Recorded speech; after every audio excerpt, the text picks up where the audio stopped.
করব না। উলামায়ে কেরামের পরামর্শ নিয়া, মুরব্বিদের দোয়া নিয়া নবীজির তরিকা মতে চলবো, নামাজ পড়বো।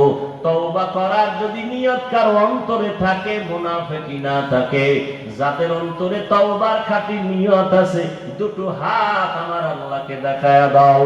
আয় আল্লাহ, হাতগুলো কবুল করে নেন, তওবা কবুল করে নেন।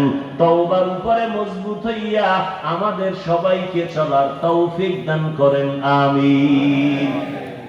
আল্লাহ সবাইকে তৌফিক দান করেন, আমিন। বলার দায়িত্ব আমার, মানবেন কিনা সে দায়িত্ব আপনার। আল্লাহ তাকওয়াওয়ালা জিন্দেগি আমাদের দান করুন। আমার ছোট ভাই মাওলানা ফেরদৌস আল আজাদ বয়ান করবেন। বয়ান শুনে মোনাজাত দিয়ে পরে যাবেন। এটাই আমার মহব্বতের দাবি।